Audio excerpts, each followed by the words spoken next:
See, there's only two things that human beings are ever saying: please and thank you. See, that's all human beings are ever saying. The only thing is, jackal-speaking people have learned to say please in a suicidal way. Think about that for a moment. What else are human beings ever saying except please? You're behaving in a way that isn't meeting my needs, or my needs are not getting met by something else. Would you please do this to meet my needs? We need to know how to say that well to survive in the world. When our needs are not getting met, we need to know how to say please in a way that makes it enjoyable for people to give it to us. All right, this morning we learned how to do that. Just learn how to say what you are feeling and needing, and make a clear request. Make sure that no words come out of your mouth that imply wrongness on the part of other people. Do everything you can to promote in people the trust that when you make a request, it is a request and not a demand. And that increases the likelihood that people will enjoy giving to you. So we studied that this morning. Now, the other half of the process is how to receive from other people what's alive in them and what they are needing to make life wonderful, and how to receive that without hearing any criticism or demand, just to hear what's alive in them. And we need to learn how to do this even when these other people are saying please in this strange way that we've been educated to say please. You know, you were all speaking perfect giraffe for about a year. See, so what I'm teaching you now is really not a second language, it's really your first language. I'm bringing you back to life, to nature, to your first language. So now the other half. How do we respond to a jackal's pleas when a jackal is expressing the pleas this way? The problem with you is that you are too, see, that's please. That person's in pain. That person has a need that isn't getting met. And isn't it sad that they only know that way to ask for it? Isn't that tragic for this person? To be saying please in a way that almost guarantees you're not going to get what you want. Or if you do, it's going to be motivated by fear, guilt, or shame, and you're going to pay for it. How sad to be educated that way.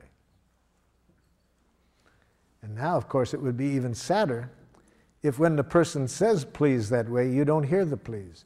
You hear a criticism. And that's when we have war.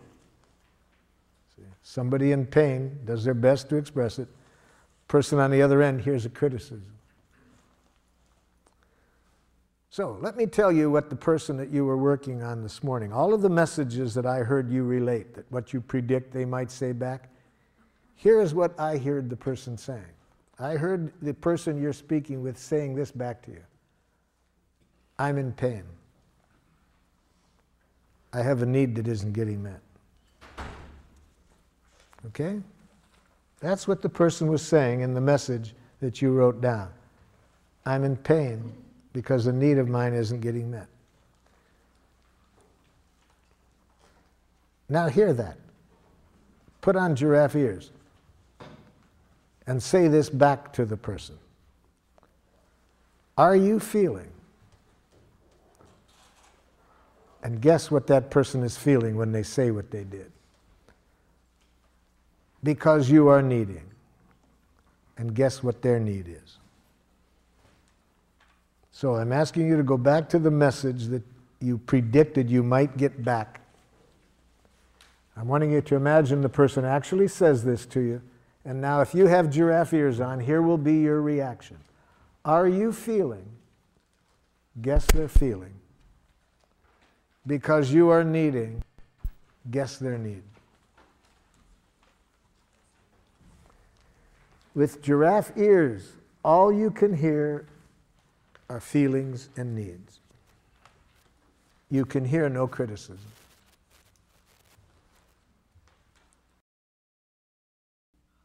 A number of years ago, I was working with a group of women in religious life. And they had a conflict for some 15 months that was creating great pain within their community. And they asked me to help them resolve this. And I suggested that we begin by having everybody express their needs. What needs of yours are not getting met in this situation? And after the first speaker's second word, I could see why, after 15 months, not only had they not been able to resolve the issue, but why it was causing increasing pain. Can anybody guess what the second word was?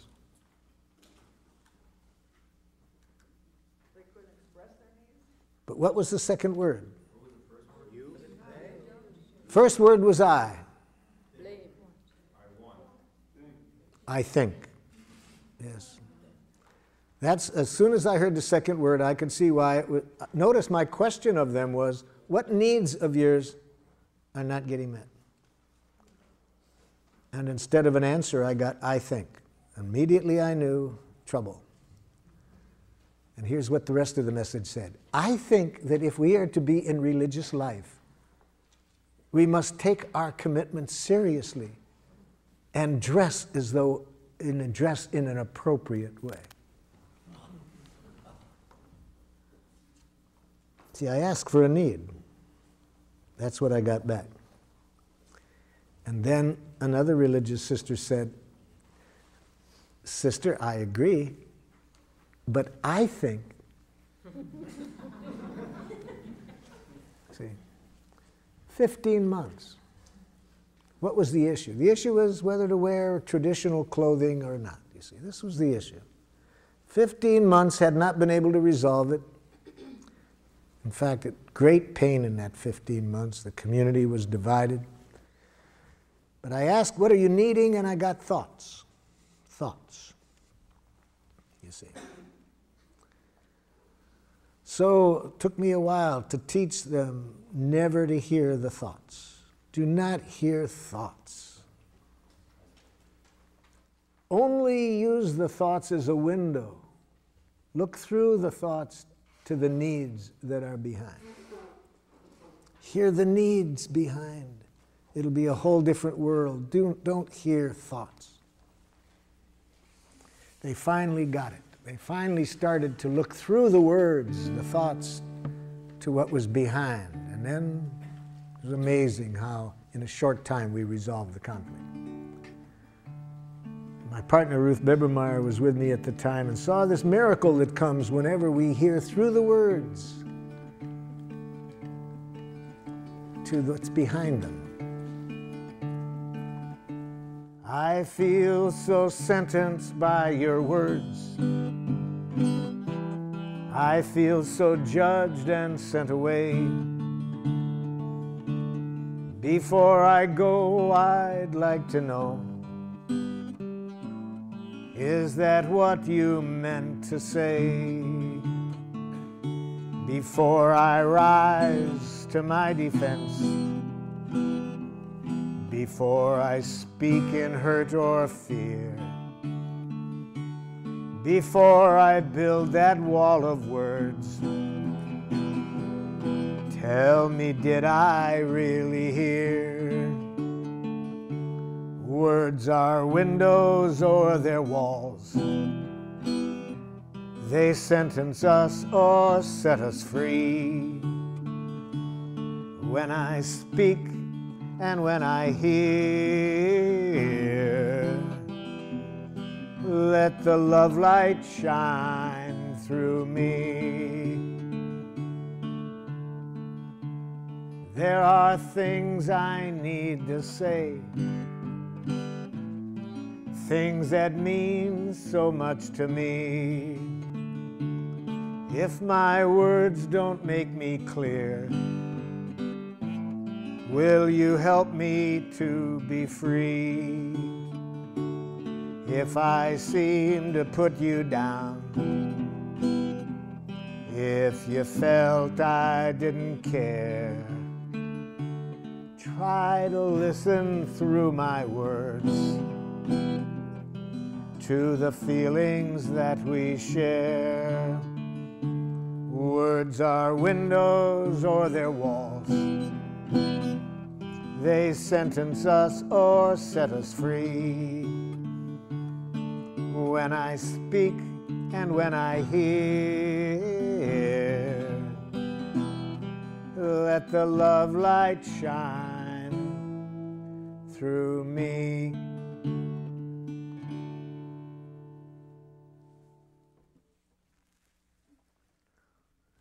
So, with your giraffe ears on, you hear the feelings behind the words. You hear the need. Every moment, we have feelings and needs. So we're hearing the truth. What's really alive in this person now? It's better for you to hear only that, because then you don't live in a world of criticism or judgments. You take away all power from other people to dehumanize you when you have giraffe ears on. You never have to worry about other people's reaction to what you say. You can be honest without fear, because you know I don't ever have to worry about how others respond. Only what ears I have on to respond to their response. But I can control that. I can't control how others respond. And if I'm going to worry about something I can't control, I'll become a nice, dead person. You see, I'll be afraid to reveal myself for fear. What if they say this? Well, who cares what they say? If you have giraffe ears on, it's a gift. All they're saying is, please, please. So let's hear the please behind the message that you hear. First read off the message, and then let's hear how you heard the feelings and needs behind it.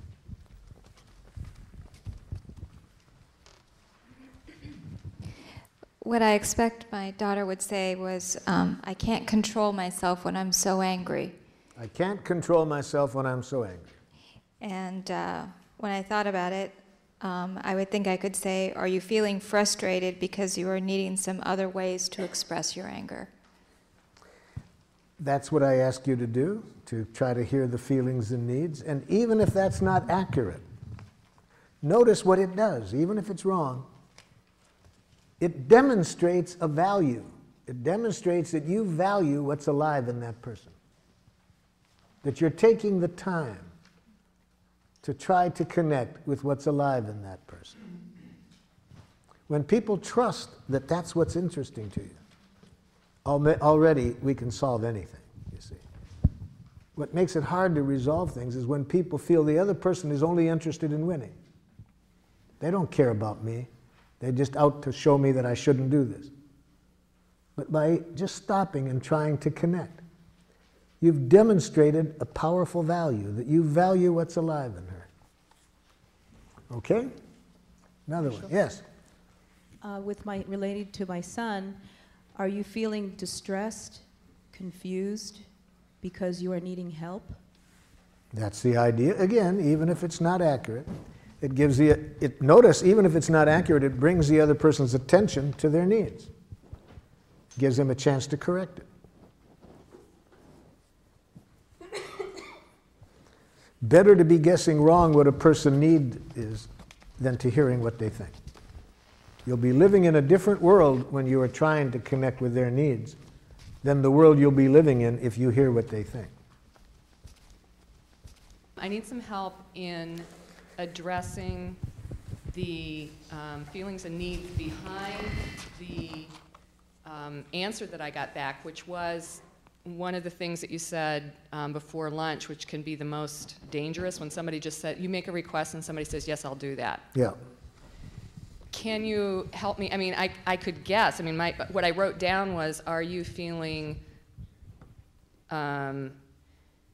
pain because you're needing recognition for the job you're doing? Okay, I like that. But, okay. But go ahead with the but. I mean, it feels like there's a huge leap from the response, yes, I'll do that, to me asking that question. Yeah, you're trying to sense what's really behind it. That's one of the two giraffe ways. The other possibility that would also be giraffe is to say bullshit in giraffe. How do you say bullshit in giraffe?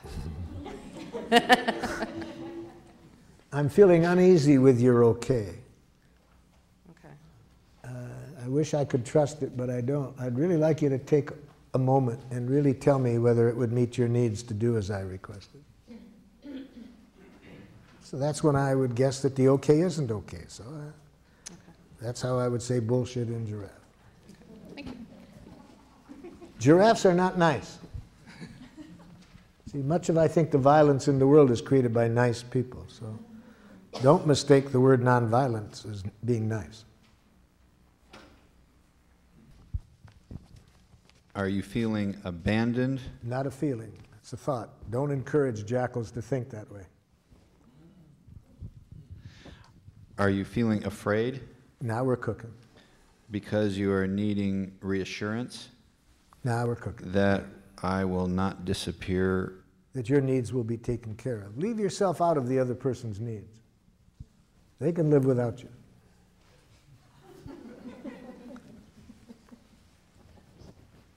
All of their needs can be met without you.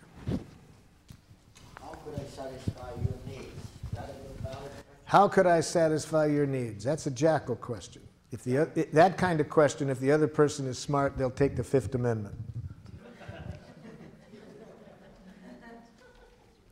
Yeah. This was an answer to when my daughter said, "You sound like you're reading from a book." You sound like you're reading from a book. And I say, "Are you feeling scared, separate, or alienated? And are you needing to be responded to in a genuine, heartfelt way?" Yes, but you're doing it again when you do that.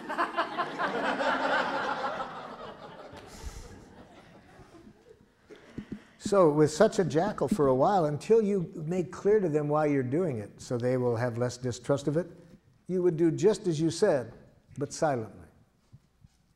Silently? Yes. See, don't think we have to do this out loud for it to be powerful. It can be powerful if we don't say a word, as long as where our attention is here, you see. So you might have heard just that, but maybe not have said it out loud. See? Yeah, see, that's all you can hear with the giraffe ears on. And you can hear that even if you're silent. You don't have to say out loud. You could just have heard that.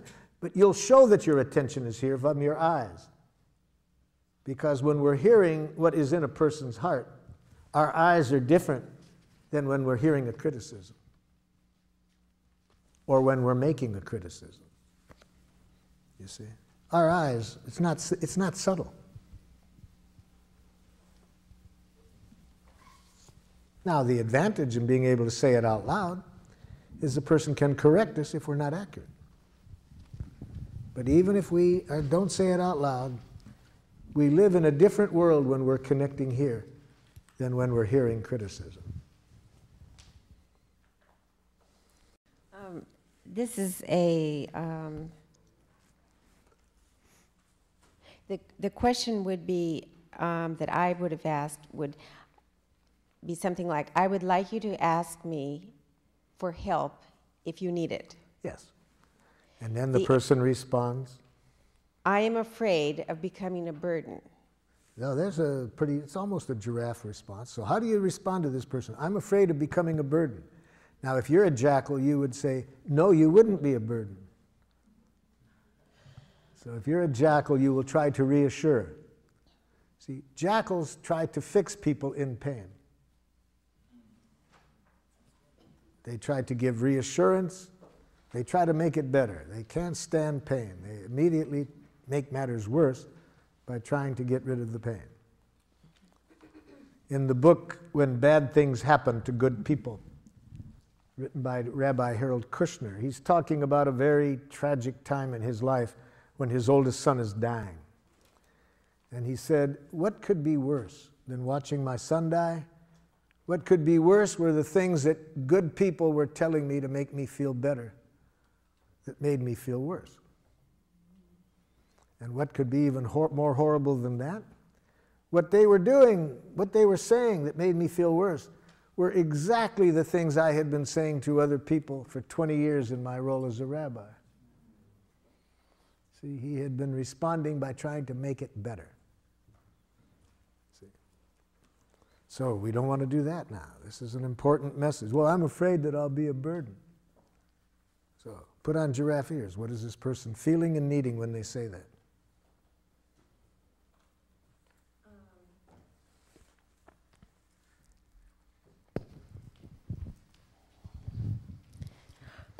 Are you feeling Afraid, they've already told you the feeling. That's easy. So the afraid, so you're feeling afraid because why? Why are they afraid? that you don't trust my offer to help? Now put that in a need. You need some reassurance. That I'll really be there? No. I need reassurance that if you're there, you're doing it for you and not for me. See, they want to be sure that if you're giving out of self-fullness, not selflessness. Now, what about if you're not 100%? Don't do it.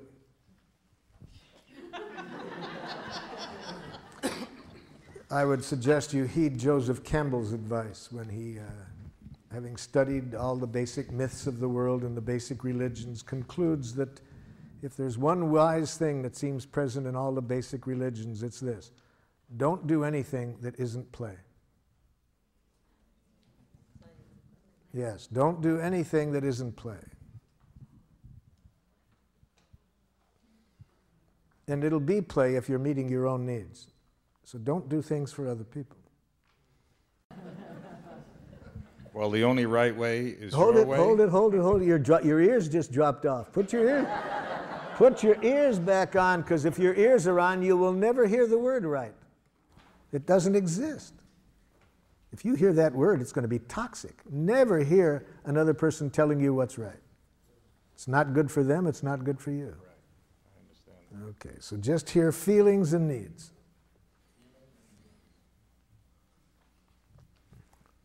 I tell you 30 times, you don't listen. My God, Do it can't you yourself. see this bed? There's pardon? No, you don't. You're proving now you don't. Isn't it funny If how you were listening, you wouldn't say, I listen. Isn't it funny how he always comes in? Pardon? It's funny how he always comes in. Yeah. So, what's this person feeling and needing?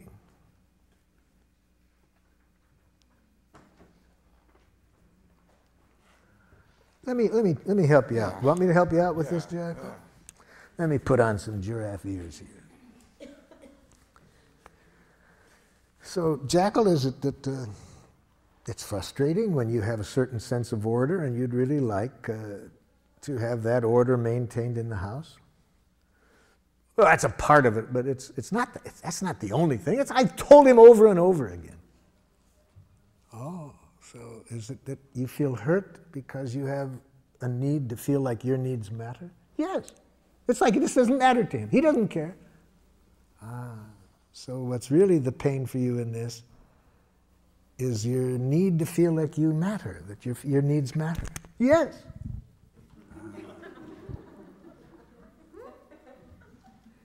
So how do you feel when you hear the jackal say this?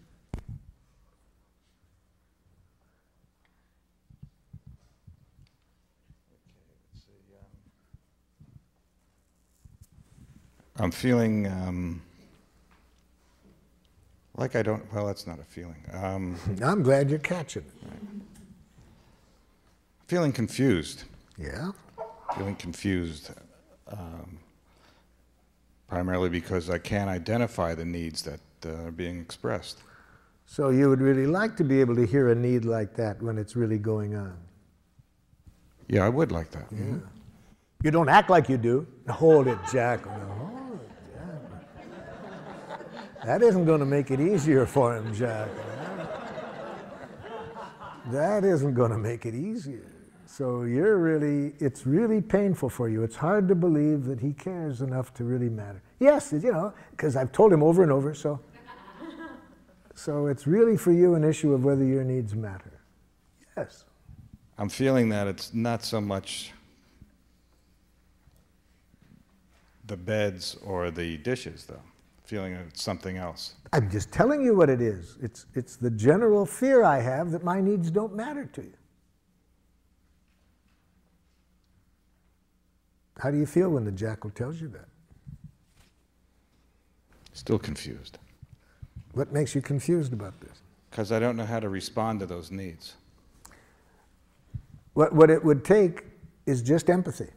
if she could just feel the empathy that I just gave her. If you could just say, are you feeling in pain because you have the need for reassurance that your needs matter? Yes, yes. I've tried to tell you that for years. You don't listen. Now it comes in, I guess now I'm feeling sad because I'm not meeting the needs. Hold your sadness. She needs more empathy. See, this is what often happens. We get to our feelings too quickly. With my help, we just got started. This is not the end. There's a lot more pain in there that she needs empathy for before she can hear your sadness. So, Jackal, am I hearing you that for you the real painful issue here is not being confident that your needs matter? My needs have never mattered in any relationship, not in my family and not now. So what's real painful is for you to feel that your needs matter, and this has been going on a long time. Yes. Yes, I do everything I can. I've told him over and over again. So you do everything you know how, and when your needs still don't get responded to, it really hurts. Yes. Now, see, it hasn't been easy for me to give this Jackal empathy. I was wanting to jump in and educate her, but the way you're asking for it, Jackal, I think is going to make it hard for people to give it to you, see? I've wanted to say that almost every time. So I had to take a deep breath and realize empathic connection before education.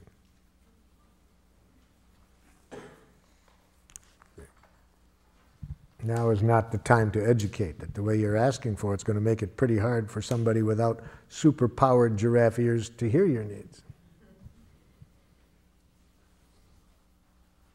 Question on that. Doesn't this situation require some kind of resolution or solution? Yes, or yes, and almost yes.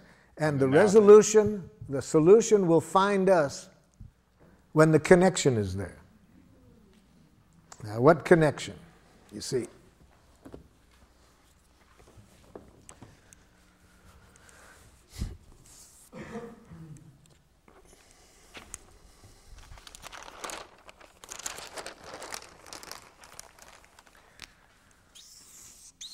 here's your wife's needs. Here's your needs.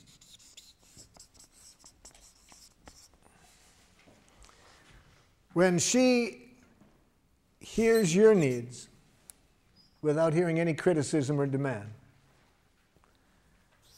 and you hear her needs without any criticism and demand, the solution will find you. The conflict will resolve itself. It does need to be resolved. But what most of us do, we skip this and go right to here. For example, I sometimes do workshops just with married couples or other people living together in a love relationship. And what we do to begin the workshop, we identify the couple who has had a conflict, the longest outstanding conflict that could not be resolved. And I make a prediction, and it's right. My prediction has been accurate in maybe, I'm sure, at least 75% of the cases. But my prediction is this, that we will resolve the conflict within 20 minutes. Within 20 minutes from the point at which both parties can tell me what the other party is needing. Okay? Now, one time we found a couple married 39 years. 39 years had a conflict, had not been able to resolve this conflict. The wife said to me, Marshall, I can tell you right now, we're not going to be able to resolve this within 20 minutes. We have a good marriage, we communicate well, but this is just one of those things that we're different people and we just have a conflict here. Now I said, let me correct one thing. I didn't say we're going to resolve it within 20 minutes. I said within 20 minutes from the point at which you can both tell me what the other party is needing. Oh, she said, Marshall, when you've been married 39 years and you've talked about something almost every day, I can tell you, we understand each other. The problem isn't that. We're just two different people in this issue. Well, I said, I've been wrong before. I can sure be wrong this time, but let's see. We'll find out within 20 minutes. So first, tell me what his needs are in this situation. He doesn't want me to spend any money. He responds immediately, that's ridiculous. 39 years of communication.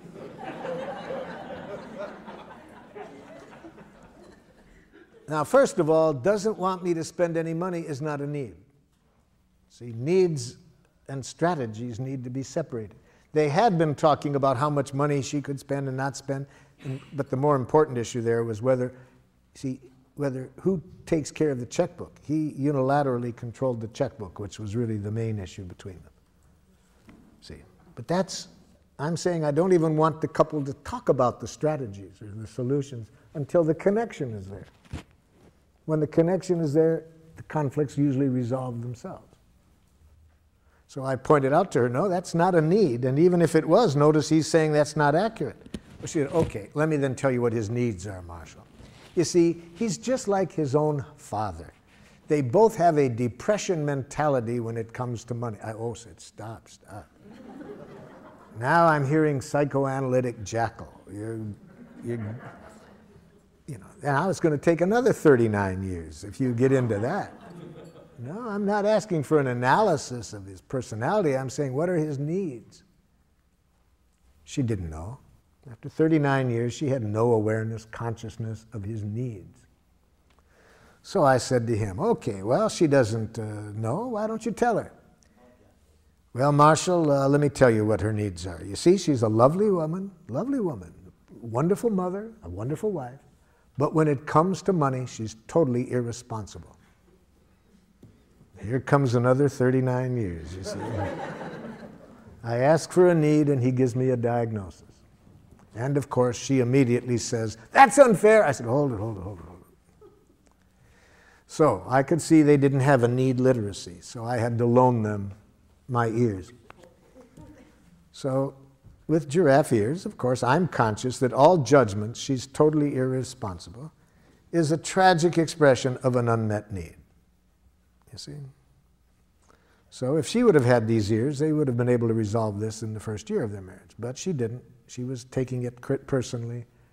So I helped them out. I said, when you say she's irresponsible, are you feeling frightened and need to be sure the family is protected economically? He said, that's exactly what I mean. Well, that wasn't what he had been saying for 39 years. But he didn't know how to say his feelings and needs. Okay, so I've got his needs identified. He was scared, wanted to protect the family economically.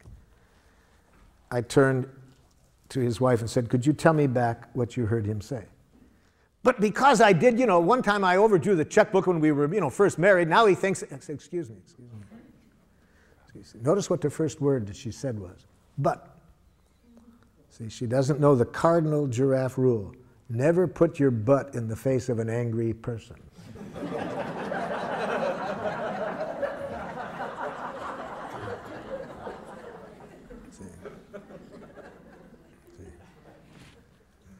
I said, what are his feelings and needs?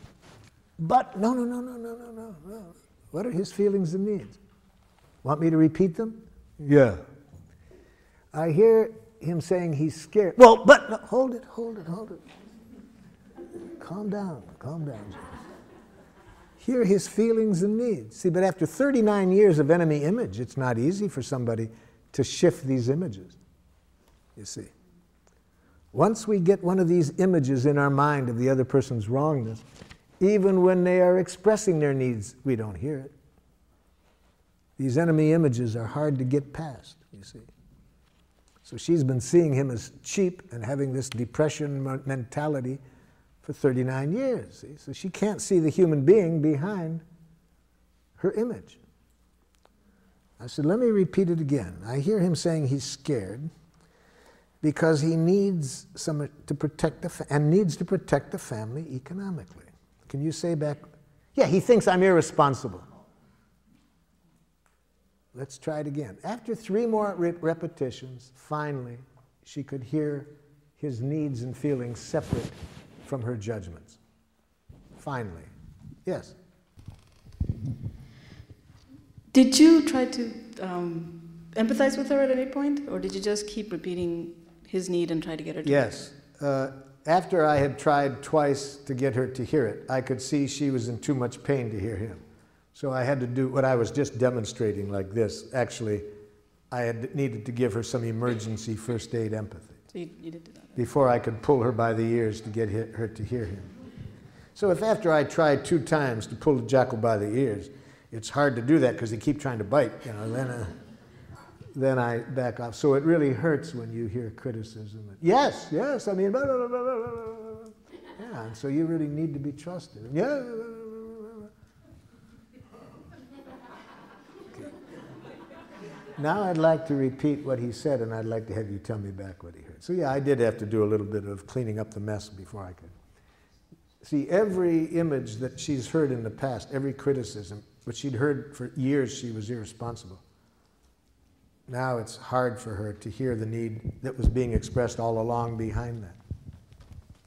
So finally I get her to hear his feelings and needs. Okay, we're halfway through. Now this much took me an hour. Okay, now I try to help her. So could you tell me now what your needs are? Well, just because I made them, you know, I overdrew the checkbook, you know, before, you know, that doesn't mean I'm going to do it again. He said, yes, but we could be out of money, but excuse me. So, you're really frustrated, and if I hear you correctly, you have a need for some trust that you can learn how to handle money. Yes. Okay. Husband, could you tell me back? Yeah, and we'll be out of money by then. Excuse me. Can you tell me what her feelings and needs are? Would you like me to repeat it? Yes. Okay. About 3 more repetitions. He hears her. It didn't take 20 minutes to resolve it at that point, you see. Whenever I go into situations where there's been a lot of conflict, I don't even allow the people to talk about strategies until they're connected at the heart level.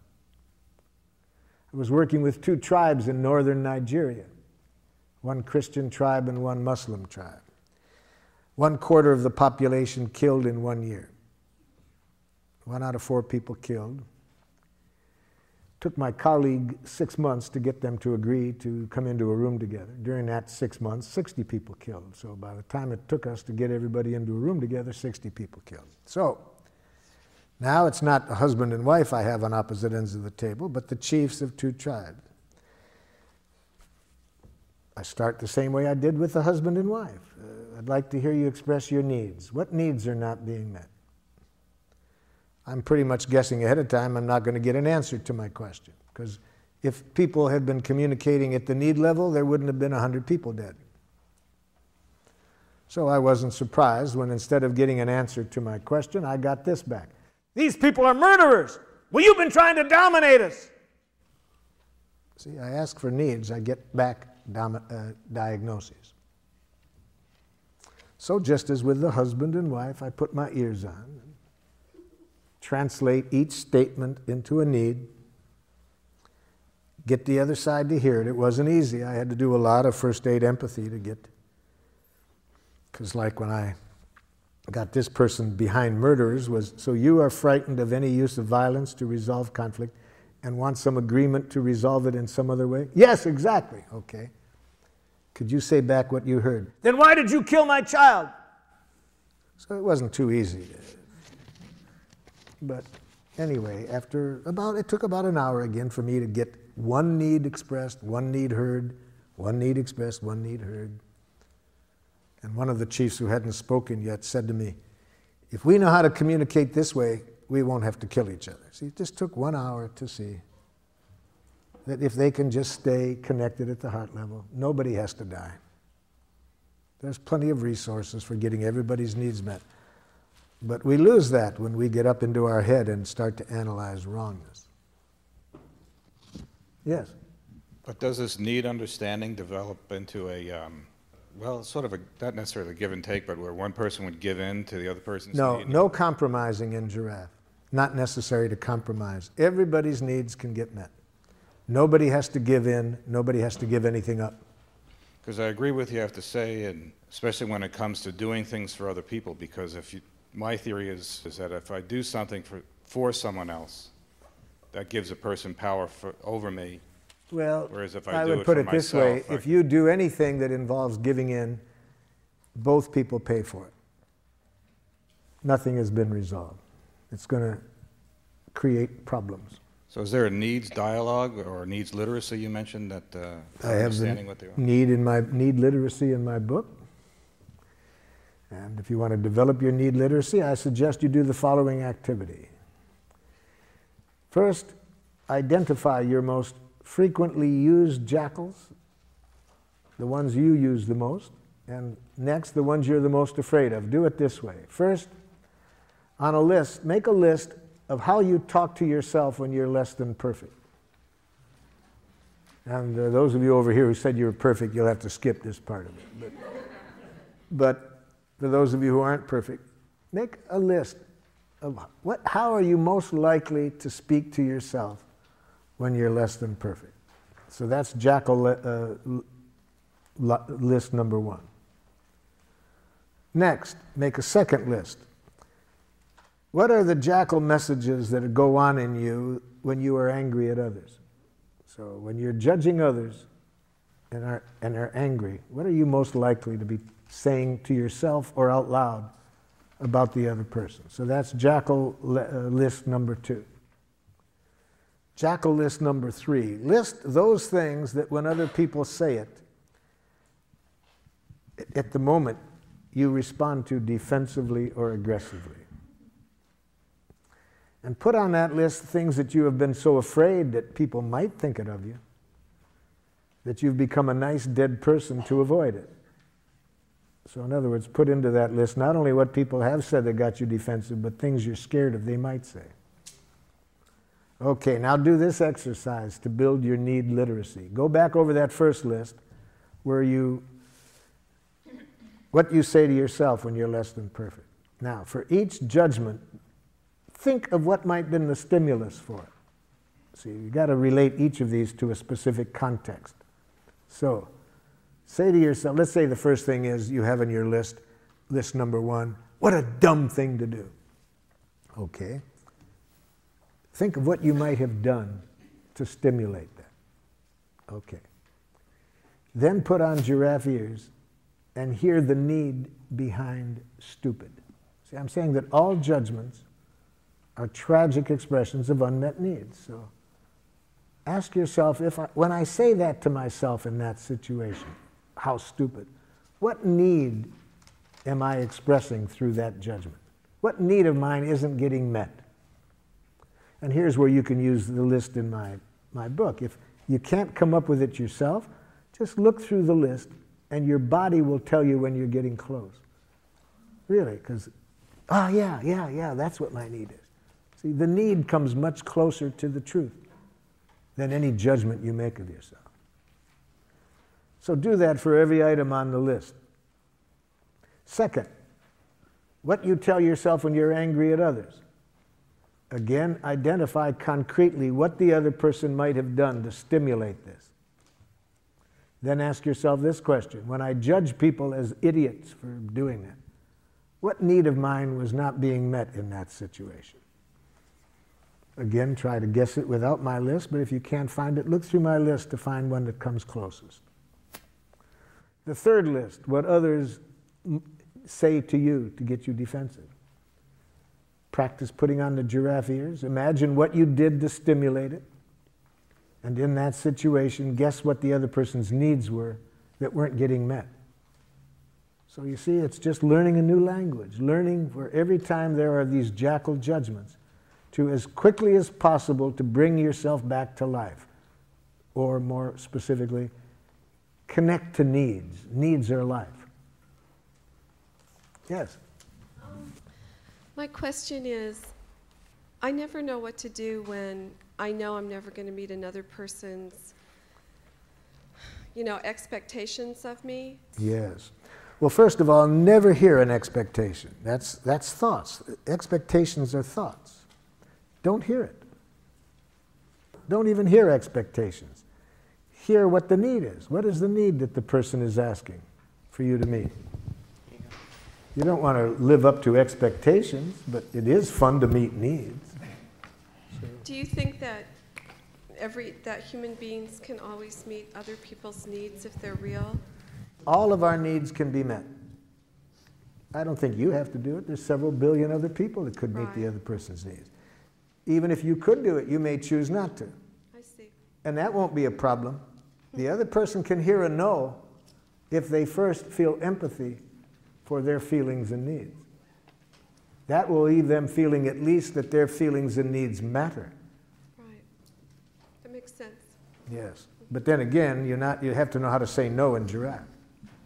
That would be good for me to learn. Well, let me help you out. Never use the following words when you're saying no in giraffe. No. I can't. I don't want to. I don't have time. It's not possible. Okay. Now you know how not to do it, right? Now here's how you do it. To say no in giraffe, you need to be conscious that a no is a poor expression of a need. So say the need that keeps you from saying yes. No. So if you had giraffe ears on just now, you wouldn't have heard me saying no. You would have said, what is Marshall's need that's keeping him from saying yes? And you might have said back to me, Marshall, are you having a need for completion of other things you'd like to do right now? You see? You would have tried to hear the need behind the no. So what I said is, all no's are tragic expressions of a need. So say the need that keeps you from saying yes. Don't say no.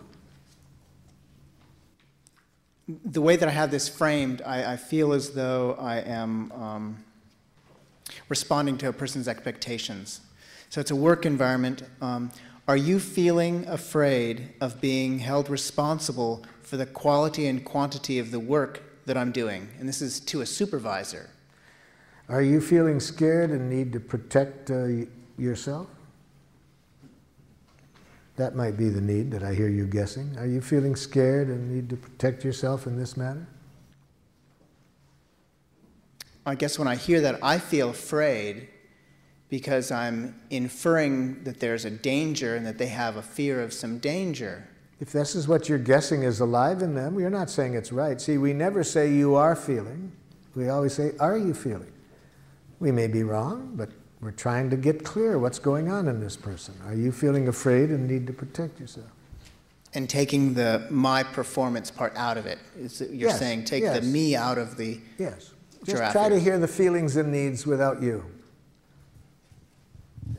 We know what that is in this situation. They're talking to you about some things you've done or haven't done. So in the context, we're pretty clear what's going on. What we want to hear now is their feelings and needs. Are you feeling scared and need to protect yourself in this matter? Now, if this is in many settings where the people are not used to having feelings dealt with, the other person might get very upset with having their feelings being talked about. In which case you do it silently. But if you're a giraffe, you hear feelings and needs in every message. Whether you do it out loud or not, politically we adjust when we might do it out loud. But we don't allow anything else into our consciousness except this other person's feelings and needs.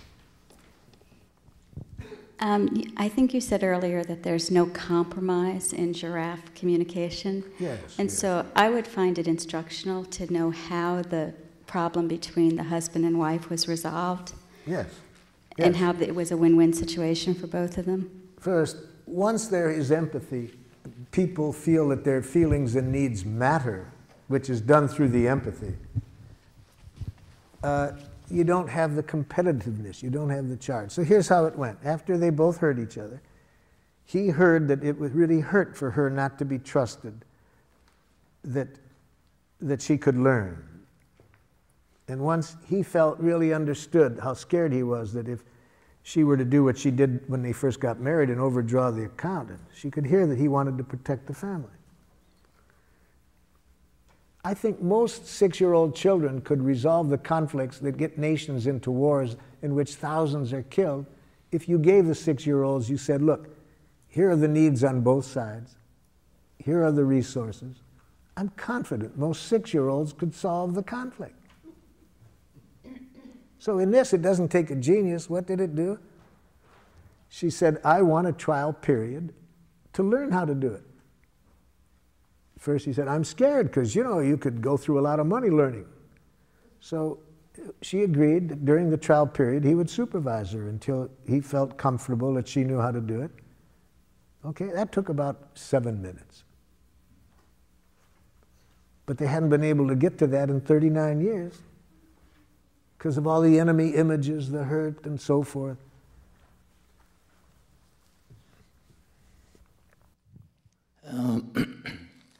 How do you deal with a situation when you have a similar needs and you attempt to express them to each other and you sense as the emotions build up because of apparent competitive edge working that our mutual needs are not being heard by either of the jackals?